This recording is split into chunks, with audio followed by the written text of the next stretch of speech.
Your child isn't really family, my mother-in-law said, her lips curling into a polite little smile that somehow felt sharper than broken glass.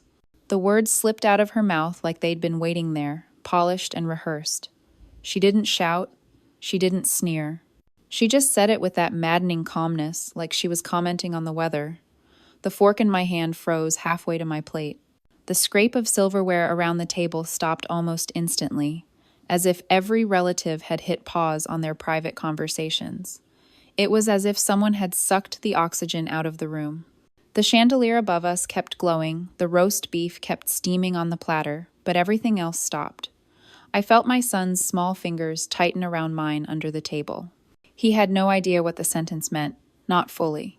He was only 8. But he understood tone, and he understood silence. He looked up at me with wide eyes, searching my face for answers I didn't want to give. Inside, my chest thudded against my ribs like I had swallowed a clock. My throat tightened, and a rush of heat crawled up my neck. Outwardly, though, I smiled. It wasn't a warm smile. It was the kind of smile you paste on when you've just been shoved in public and you refuse to give the pusher the satisfaction of seeing you stumble. I set my fork down gently on the edge of my plate. The room was waiting. You could almost hear the waiting, like the charged silence, right before a thunderclap. My husband Daniel shifted in his seat but said nothing. His mother, my mother-in-law, was still smiling serene, victorious, like she had finally planted a flag on the highest hill. I wanted to scream. I wanted to slam my hands against the table so hard that the wine glasses shattered. Instead, I took a slow breath, the kind you take when you're standing on the edge of a cliff and trying not to look down. "That's an interesting thing to say," I replied, my voice as steady as I could make it. A ripple moved through the table. My sister-in-law coughed into her napkin. My father-in-law shifted his chair, pretending to be deeply focused on cutting his meat. The cousins who had been laughing moments earlier now stared at their plates. Everyone knew what had just happened. Nobody wanted to touch it. My mother-in-law tilted her head, that same smile plastered on, the one that always reminded me of a cat who'd cornered a mouse. She raised her glass, sipped her wine, and let the silence stretch. I felt something inside me harden, like ice forming across water. And here's the thing, if you've ever been humiliated in front of people who are supposed to be your family, you know the exact cocktail of emotions. Shame burning hot in your stomach, fury pounding like war drums in your chest, and a sharp clarity that slices through all the noise. That clarity hit me then. I glanced at my son again. His little jaw was clenched. His fingers were gripping mine like he was holding on for dear life. That tiny gesture anchored me more than anything else in the room. My mind flickered through 1,000 responses. I could throw my napkin on the table and storm out. I could call her out, list every single way she had chipped at me since the day I married Daniel. I could laugh, pretend it was a joke. But what I chose was something else. I slowly picked up my glass of water. My hand didn't shake, though every nerve in my body wanted to. I placed it back down with a soft clink that echoed louder than anyone expected. And then I said calmly, "I wonder if you'll still feel that way tomorrow."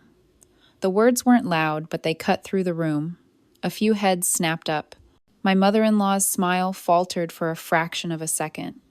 And in that tiny crack, I saw it, the surprise, the uncertainty. She wasn't expecting pushback. She never did. What I didn't know then was how far those 7 words would ripple. I didn't know that by the end of the night, alliances at that table would shift, secrets would surface, and my mother-in-law would lose something she thought she could never lose. But in that moment, all I knew was silence. Thick, suffocating silence. The chandelier buzzed faintly above us. Somewhere down the hall, the grandfather clock chimed the half-hour. My son leaned against me, his head brushing my arm. I kept my face calm, but inside I was replaying her words again and again, each repeat driving the knife deeper. "Your child isn't really family," as if the blood in his veins didn't matter. As if the love, the nights spent rocking him through fevers, the mornings packing lunches, the hours at school concerts, the scraped knees, the bedtime stories, all of it counted for nothing. As if my son's place at this table was conditional, revocable, like some guest pass that could be canceled at her whim. I could taste the bitterness on my tongue, metallic, like pennies. My palms pressed against my thighs beneath the table, nails biting into my skin, the only thing keeping me from shaking. I didn't stand. I didn't shout. I didn't cry. I sat there, every muscle taut, my eyes fixed on hers, letting her know without a word that this wasn't over. And maybe that was what unsettled her. Maybe that was why, for the first time in years, her smile slipped. I didn't realize it then, but I had just changed the rules of her game. Because when someone tells you your child isn't family, and you don't crumble, you don't beg, you don't run, when you sit there calm and unshaken, it doesn't just confuse them, it scares them. And that night, she had reason to be scared. What she didn't know, and what nobody at that table knew, was that I had already reached my breaking point long before this dinner. Her words weren't just cruel, they were a spark, and I was already drenched in gasoline. So when I finally spoke again, quiet but certain, every ear leaned in. Family isn't something you get to define for me, I said. It wasn't loud, it wasn't dramatic, but it was enough. The silence deepened, and the weight shifted in the room. She set her wine glass down carefully, as if the stem might snap in her hand. And me? I just smiled, because I knew this wasn't the end. It was only the beginning. The truth is, I should have known something was off long before those words left her mouth. The dinner itself had been pitched as something simple, just a nice evening together, as my mother-in-law put it when she called the week before. She said it so sweetly, the kind of voice you'd use when asking a stranger for directions, warm on the surface but empty underneath. I wanted to believe her. I always did. Every time she extended some kind of invitation, I convinced myself maybe this time would be different. Maybe she'd let her guard down. Maybe we could be something close to normal. So when she said, "Bring the little one, it'll be good for the family to see him," I ignored the flicker of hesitation that lit up in my chest. We pulled into her driveway, just as the sun was setting, the sky bruised purple with streaks of gold. The house looked like a postcard freshly mowed lawn, wreath on the door, lights glowing in every window. It had all the makings of warmth, but when I stepped out of the car, that warmth never reached me. Inside, the air smelled faintly of lemon polish and roasted garlic. Candles flickered on the dining table, their flames trembling in the draft from the kitchen door. The clink of glasses and low hum of conversation floated through the hallway as I helped my son out of his jacket. He was grinning, excited to see his cousins. I smiled back, though mine felt forced, like my lips didn't quite remember how to stretch naturally. As we walked into the dining room, the first thing I noticed was the seating arrangement. It might sound trivial, but in families like this, where power is currency, even chairs tell stories. My mother-in-law sat at the head of the table, of course, her glass already in hand like a queen with her scepter. Daniel sat a few places down, next to his father. The children were clustered at one side, a messy tangle of elbows and giggles. And me? My name card was near the far end, just a breath away from the kids section. Not quite included with the adults, not quite excluded either, just neatly placed in the gray zone where you couldn't complain without sounding paranoid. I brushed it off, ushered my son into his seat, and told myself it didn't matter. But it did. It always did. My sister-in-law, Rachel, breezed in wearing a silky top and oversized earrings that caught the light every time she moved her head. She leaned over to kiss her mother on the cheek, then laughed too loudly at some joke no one else heard. Her husband nodded dutifully, pulling out her chair like a stagehand hitting his cue. Daniel gave me a small smile across the table, the kind that said, "Just hang on, we'll get through this." It helped, but only a little. At first, the evening moved along with the usual script. My father-in-law bragged about his golf score. Rachel scrolled through her phone while pretending to listen. And my mother-in-law floated from topic to topic, with the grace of someone auditioning for a talk show. But beneath it all, there was a current subtle, steady, dragging me along with it. Every so often, she would glance at me. Not a long look, not obvious enough to call out, just a flicker, a quick survey, like she was checking whether her plan was on schedule. And each time my stomach tightened a little more. The kids started bickering over roles, their voices loud in the heavy quiet of adult tension. I leaned over to break it up, smoothing my son's hair back as he pouted. When I looked up, she was watching again. This time she smiled, not kindly, not warmly, just that small, knowing curve of her mouth, like she'd already written the ending of the evening and was daring me to catch up. The thing about gut feelings is they rarely scream at you. They whisper. They settle into the corners of your mind and tug gently at your sleeve. Mine had been tugging since the moment I picked up the phone to accept her invitation. By the time the appetizers were cleared, that tugging had turned into a full pull, a warning that something was waiting just around the corner. I tried to shake it off. I sipped my wine. I made small talk with Rachel about her new office job. I laughed at a cousin's story about traffic. On the outside, I probably looked fine. But inside, I was keeping score the awkward seating, the sharp glances, the odd hush that fell whenever I spoke. Daniel must have felt it too, because he reached across the table at one point and squeezed my hand under the cloth. It was quick, almost secretive, but it grounded me. He didn't say anything, didn't need to. That one gesture told me he knew this wasn't just another dinner. What I didn't know, sitting there pretending to enjoy myself, was just how far my mother-in-law was prepared to go. I didn't realize that every detail, the seating, the timing, the forced cheerfulness was building toward her moment. And when it came, it landed like a grenade. But in the lull before it, all I had was that gnawing sense of dread.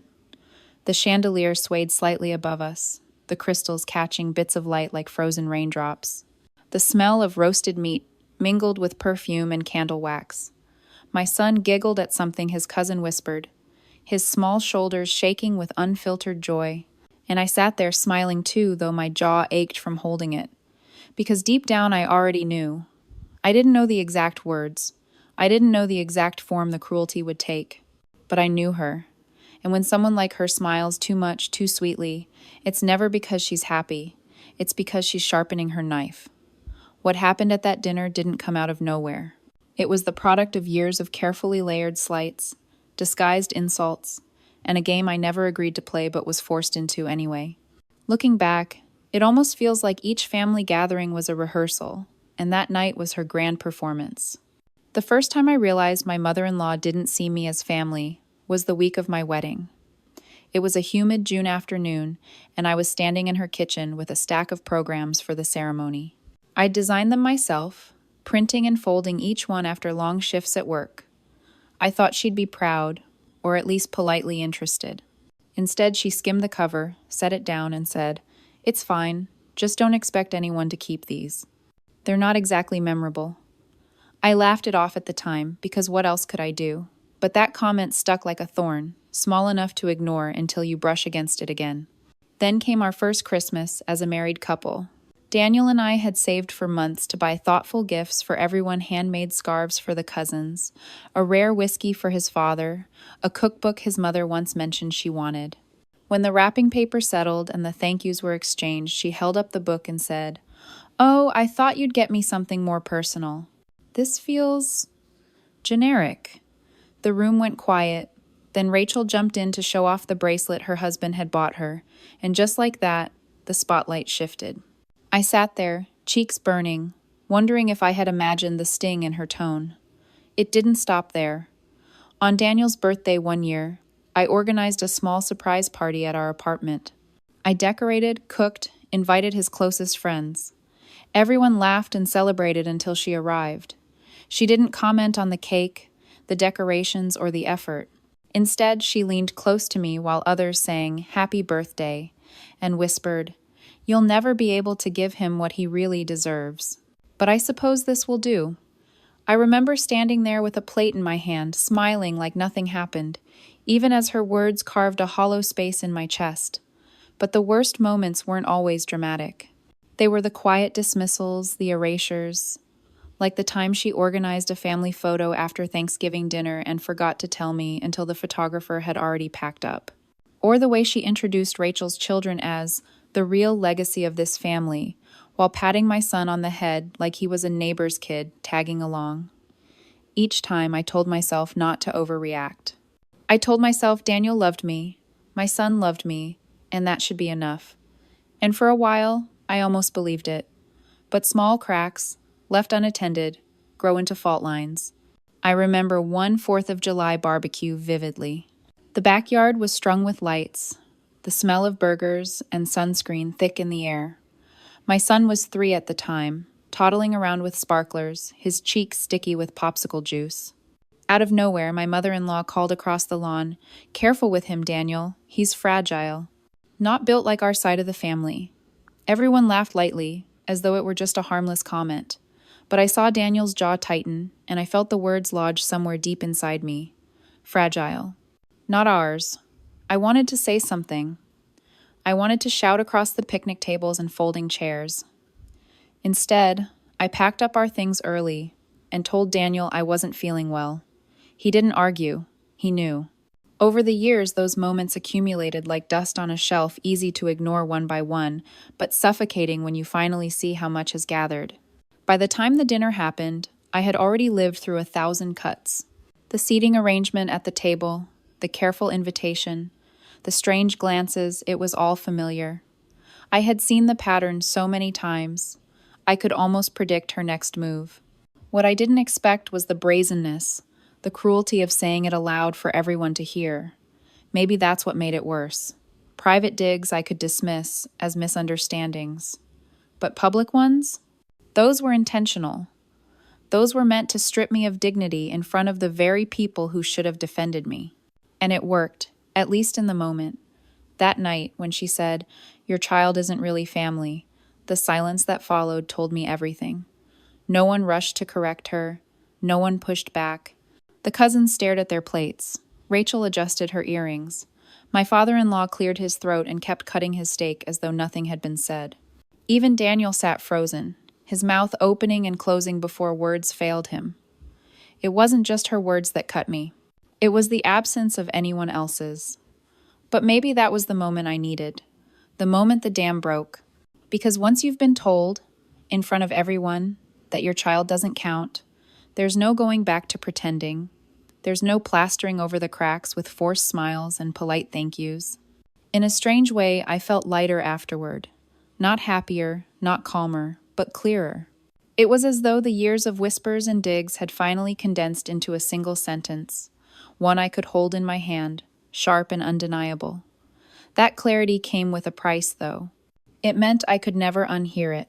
It meant my son's place in that family, my place would always be conditional, dangling at the mercy of a woman who believed she alone held the definition of belonging. So when I sat there at that table, feeling the silence press down on me like a heavy blanket, I wasn't just reacting to a single cruel sentence. I was reacting to every Christmas, every birthday, every whispered comment, and erased photograph. This wasn't the beginning. It was the end of pretending. And though I didn't know exactly what I'd do yet, I knew one thing for certain. She had underestimated me for the last time. The air in the dining room had grown so thick I could almost chew it. Candles flickered on the long mahogany table, their flames straining against the faint draft sneaking through the window frames. The scent of rosemary and roasted beef clung to everything, but it no longer smelled warm. It smelled heavy, oppressive, like perfume that had overstayed its welcome. I could hear the faint tick of the grandfather clock in the hallway, each second stretching longer than the last. Knives hovered above plates. Glasses trembled in midair, frozen mid-toast. Every face at the table was painted in the same uneasy half-expression, halfway between pretending not to notice and begging someone else to speak first. It should have been an ordinary dinner. The roast sat perfectly carved on the platter. Bowls of buttery potatoes steamed beside baskets of fresh bread. My son's plate had a little pile of green beans, untouched, because he hated them. Ordinary details. And yet nothing about the moment was ordinary. She had made sure of that. My mother-in-law sat at the head of the table like she was born to it, her posture straight, her pearl necklace catching the light every time she moved. Her wine glass was raised delicately, her fingers perfectly poised on the stem, and on her lips was that smile soft enough to look harmless, sharp enough to slice skin. "Your child isn't really family," she had said. And now, in the seconds after, she was savoring the silence, letting it settle like dust. My husband Daniel shifted beside his father, his fork clinking nervously against his plate. He opened his mouth once, twice, but the words refused to form. His eyes darted to me, then back to his mother, as though he were trapped between two opposing forces and couldn't choose a side. Rachel, ever the actress, lifted her glass and sipped, her earrings swaying like pendulums, pretending to be fascinated by the taste of her drink. Her husband coughed into his napkin, though I suspected it was just a cover to avoid speaking. And me? I sat perfectly still, my son's small hand locked inside mine under the table. His fingers pressed into my palm, his silent plea telling me he felt the weight, even if he didn't understand the words. His eyes were glued to my face, waiting to see how I would react. I couldn't let him see me break, so I set my glass down with deliberate calm. The soft clink echoed louder than it should have. I looked at her, straight into those watchful eyes, and said, "That's an interesting thing to say." The words weren't dramatic, they weren't loud, but they cut through the silence like a knife through fabric. A ripple moved across the table. My sister-in-law's smirk faltered. My father-in-law cleared his throat and focused a little too hard on his potatoes. For a heartbeat, her expression didn't change. She just tilted her head slightly, her smile widening a fraction.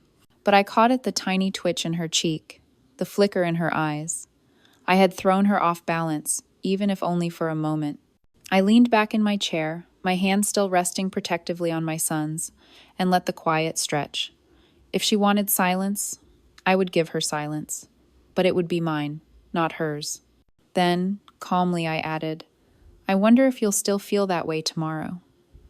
That was when the fork slipped from Rachel's hand and clattered against her plate. The sound jolted everyone, like a gunshot in a church. My son flinched, then gripped my hand tighter. Daniel's face went pale. My mother-in-law blinked slowly, her smile thinning. She placed her glass down carefully, as though the stem might snap if she wasn't gentle enough. "I'm only being honest," she said, her voice coated in honey. "Some truths are uncomfortable but necessary." "Necessary for whom?" I asked softly, my voice steady despite the storm inside me. The chandelier light shimmered across her pearls as she tilted her head again. "For the family," she replied, emphasizing the last word like it was a title, a crown she alone had the right to wear. That was her mistake, because when she said the family, everyone at that table felt the sting. Rachel glanced at her husband uneasily. The cousins looked down at their plates, their expressions tight. Even Daniel's father shifted in his chair, the mask of neutrality cracking for just a second. I looked around the table slowly, letting my gaze meet each face before returning to hers. "Family isn't something you get to define for me," I said. The silence that followed was different from before. Not empty, not complicit charged. My words had shifted something, tilted the balance. I could feel it in the air, in the way Rachel avoided my eyes, in the way Daniel's shoulders dropped slightly as though he'd been holding his breath for years. For the first time in a long time, I saw uncertainty flicker across my mother-in-law's face.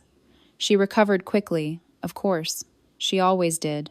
She picked up her napkin, dabbed at her lips, and said, "Let's not ruin dinner with drama." But the edge in her tone betrayed her.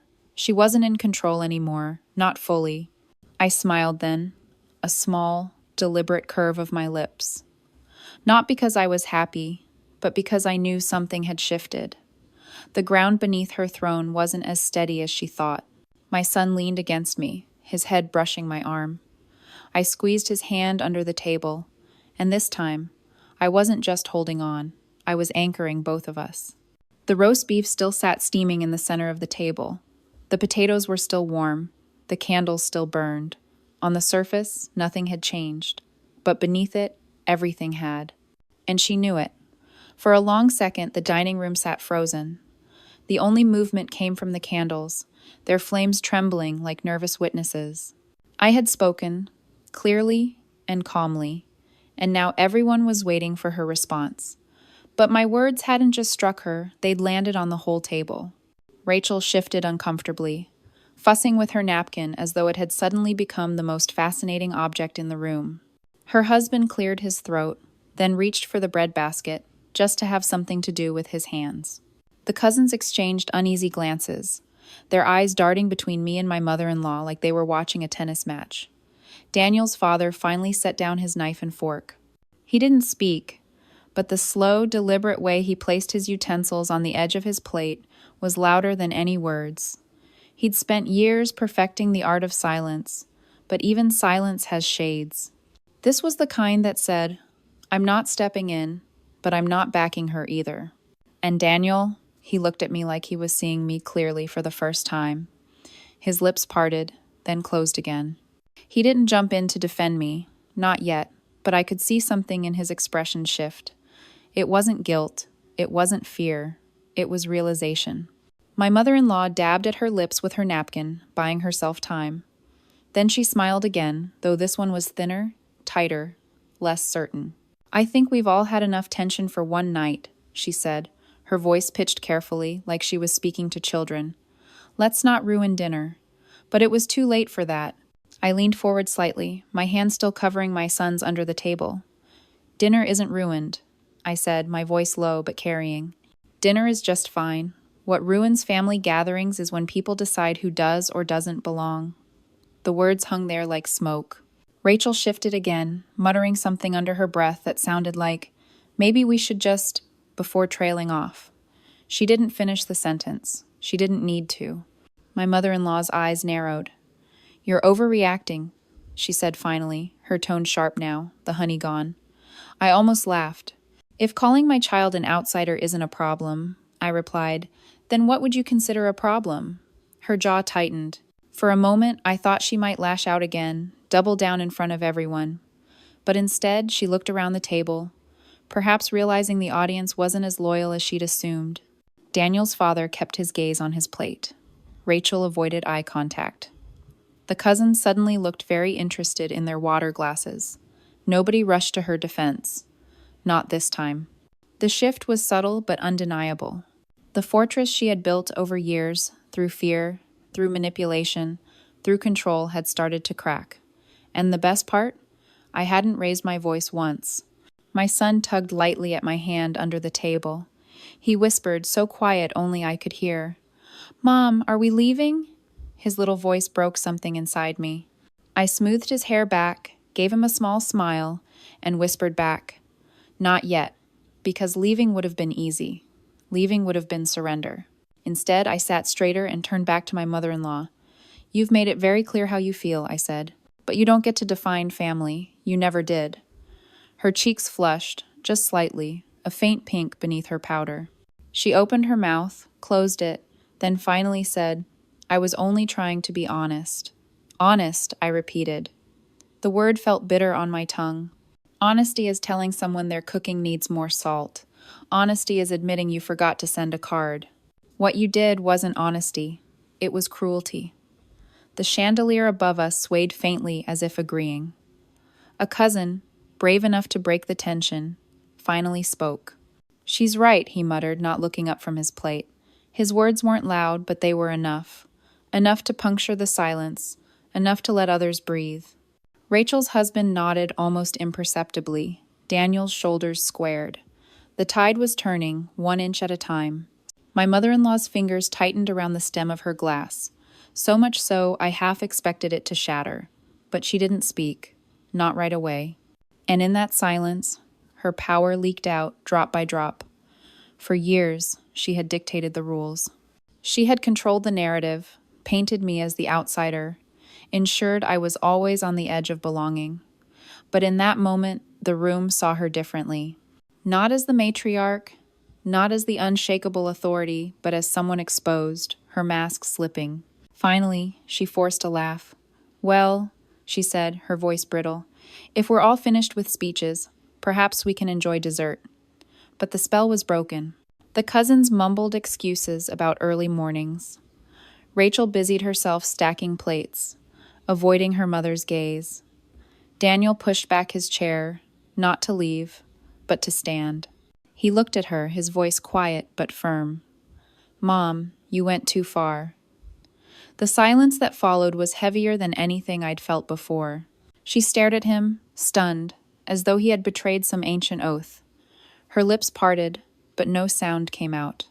And I sat there, my son's hand in mine, watching the empire she had built start to crumble, not with a bang, but with the quiet defiance of people refusing to play her game anymore.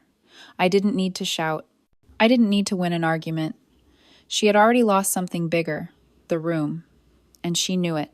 When the plates were cleared, the table didn't feel like the same place anymore. The food sat mostly untouched, steam still rising from dishes no one wanted to eat. Conversations sputtered in half-hearted bursts, each one collapsing under the weight of what had just happened. The chandelier kept glowing overhead, casting fractured light across polished silverware and abandoned wine glasses.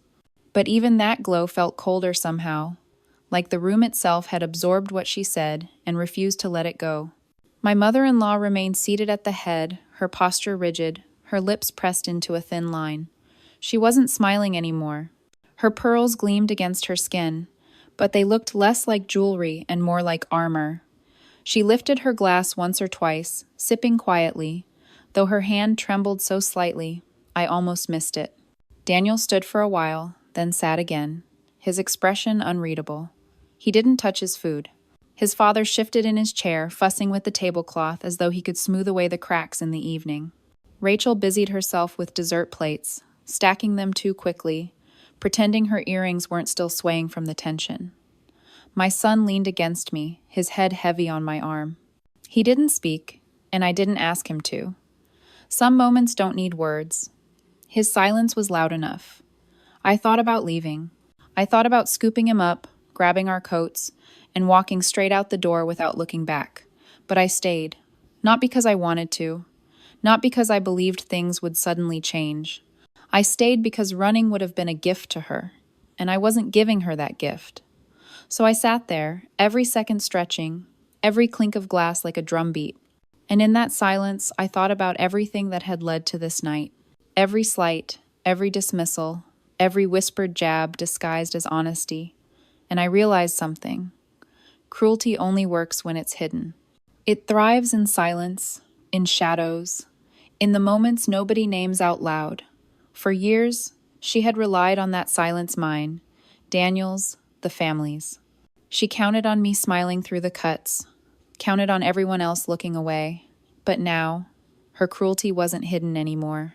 She had dragged it into the open, and once you see something clearly, you can't unsee it. Neither could anyone else in that room. That was her mistake. Rachel avoided my eyes the rest of the evening. Daniel's father didn't refill her glass like he usually did. Even the cousins kept their distance, retreating into quiet conversations that had nothing to do with her. The center of gravity had shifted, and she knew it. Finally, dessert was served, slices of pie laid out like offerings no one had asked for. My son pushed his fork through the crust absent-mindedly, too tired to eat. Daniel cleared his throat once, twice, but said nothing more. My mother-in-law tried to steer the conversation toward something light, but the words fell flat. When we finally stood to leave, I felt the weight of her eyes on me. She didn't say goodbye. She didn't thank me for coming. She just watched, her face unreadable, as I buttoned my son's coat and guided him toward the door. The night air outside was sharp, biting, but it felt cleaner than the air we'd just left behind. My son exhaled a small cloud, then reached for my hand.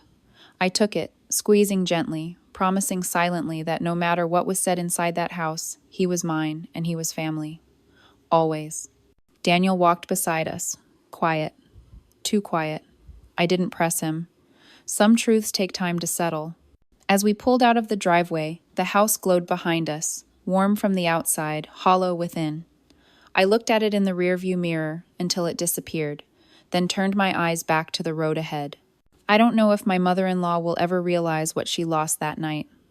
Maybe she still believes she won, sitting at her table, pearls around her neck, glass in hand. But victory built on cruelty is fragile.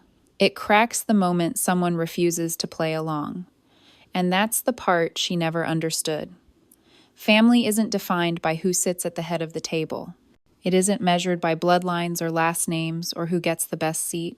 Family is love, loyalty, and the hands you hold when the room goes silent.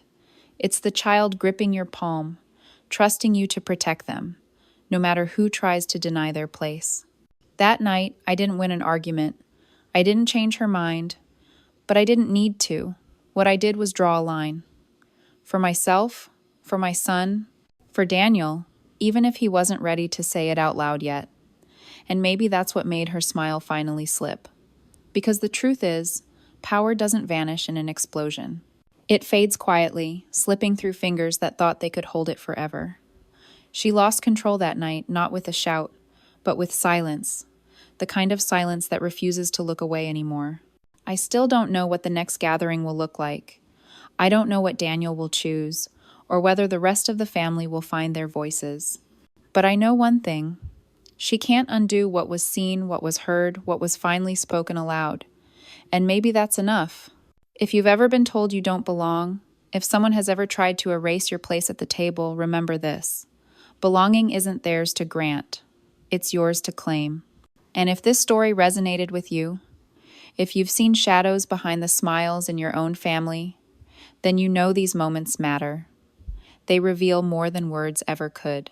There are more stories like this, stories of control, of silence, of quiet resistance, and if you want to hear them, if you want to walk through them with me, then stay close. Join me here at Hidden Family Lies, because sometimes the only way to break free from silence is to finally name it.